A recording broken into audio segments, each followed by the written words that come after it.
વચનામૃત ગઢડા પ્રથમનું 26મું.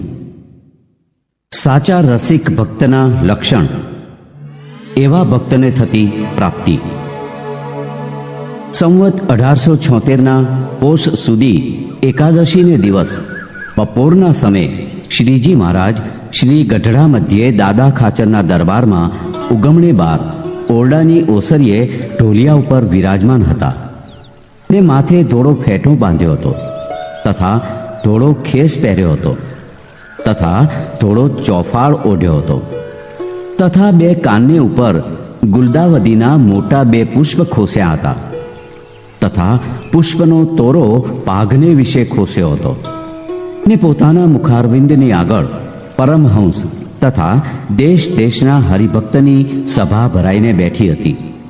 ને પરમહંસ તાળ પખાજ લઈને કીર્તન ગાતા હતા.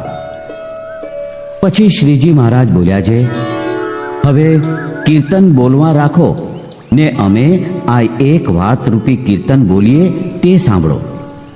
પછી પરમહંસે કહ્યું છે, હે મહારાજ, બહુ સારું, તમે વાત કરો.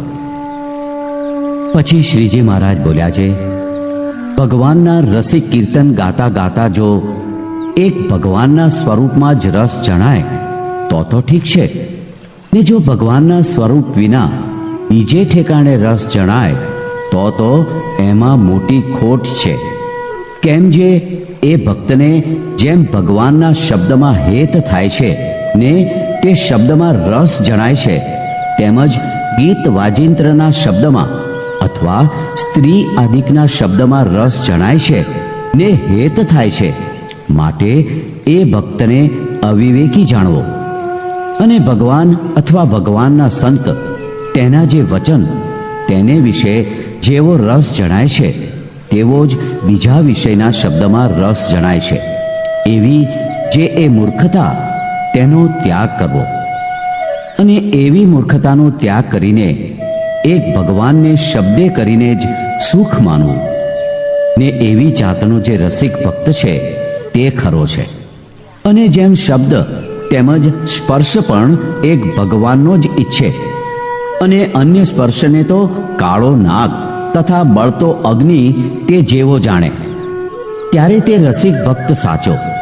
તેમજ રૂપ પણ ભગવાનનું જોઈને પરમ આનંદ પામે ને બીજા રૂપને તો જેવો નરકનો ઢગલો તથા સડેલ કૂતરું તેવું જાણે, એ રસિક ભક્ત સાચો.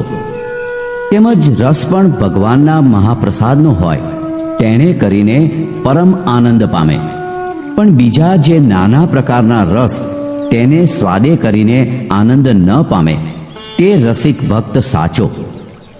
તેમજ ભગવાનને ચડ્યા એવા જે તુલસી પુષ્પના હાર તથા નાના પ્રકારની સુગંધીએ યુક્ત એવા અત્તર ચંદનાદિક તેની સુગંધીને ગ્રહણ કરીને પરમ આનંદ પામે, પણ કોઈ અન્ય વિષયી જીવે દેહે અત્તર ચંદનાદિક ચર્ચ્યા હોય અથવા પુષ્પના હાર પહેર્યા હોય તેના સુગંધને પામીને રાજી ન જ થાય, એવી રીતે પંચે વિષય ભગવાન સંબંધી હોય તેને વિશે અતિશય પ્રીતિવાન થાય. અને જગત સંબંધી જે પંચ વિષય તેને વિશે અતિશય અભાવે યુક્ત વર્તે તે રસિક ભક્ત સાચો છે. અને રસિક ભક્ત થઈને જેમ ભગવાન સંબંધી વિષયને યોગે કરીને આનંદ પામે છે, તેમજ અન્ય સંબંધી જે શબ્દ સ્પર્શ રૂપ રસ ને ગંધ તેને યોગે કરીને જો આનંદ પામે છે તો એ ખોટો રસિક ભક્ત છે. કેમ જેમ ભગવાનને વિશે આનંદને પામ્યો તેમજ વિષયને વિશે પણ આનંદ પામ્યો, માટે એવા રસિકપણાને ને એવી ઉપાસનાને ખોટી કરી નાખવી. કાજે ભગવાન તો કાંઈ ખોટા નથી, પણ એનો ભાવ ખોટો છે. અને જેવા અન્ય પદાર્થને જાણ્યા તેવા જ ભગવાનને પણ જાણ્યા, માટે એની ભક્તિ ને એનું રસિકપણું તે ખોટું કહ્યું. હવે જેમ સ્થૂળ દેહ ને જાગ્રત અવસ્થામાં પંચ વિષયનો વિવેક કહ્યો, તેમજ સૂક્ષ્મ દેહ ને સ્વપ્ન અવસ્થા તેને વિશે સૂક્ષ્મ પંચ વિષય છે. તે સ્વપ્નમાં જ્યારે ભગવાનની મૂર્તિને દેખીને તે ભગવાન સંબંધી શબ્દ, સ્પર્શ, રૂપ, રસ ને ગંધે કરીને જેવો આનંદ પમાય તેવો ને તેવો જ જો અન્ય પંચ વિષયને દેખીને સ્વપ્નમાં આનંદ પમાય તો તે ભક્તનું રસિકપણું ખોટું છે. અને સ્વપ્નમાં કેવળ ભગવાનને સંબંધે કરીને આનંદ પામતો હોય ને અન્ય વિષયને વિશે ઉલટા અન્નની પેઠે અભાવ રહેતો હોય તો એ રસિક ભક્ત સાચો છે. અને એમ ન જાણતો હોય તો જે ભગવાન સ્વપ્નમાં દેખાણા તે તો સાચા છે, પણ એ ભક્તને તો જેવો ભગવાનમાં પ્રેમ તેવો અન્ય વિષયમાં પ્રેમ છે, માટે એની સમજણ ખોટી છે. અને એક ભગવાનના સ્વરૂપમાં લોભાઈ રહે ને બીજા વિષયમાં ન લોભાય તે સમજણ સાચી છે. અને જ્યારે કેવળ ભગવાનનું ચિંતવન રહે છે ત્યારે ચિંતવન કરતાં કરતાં શૂન્ય ભાવને પામી જાય છે. ત્યારે એ ભક્તને ભગવાનની મૂર્તિ વિના પિંડ બ્રહ્માંડ કાંઈ ભાસતું નથી. પછી એવા શૂન્યને વિશે ભગવાનની મૂર્તિને જોતા જોતા પ્રકાશ થઈ આવે છે ને તે પ્રકાશમાં ભગવાનની મૂર્તિ દેખાય છે.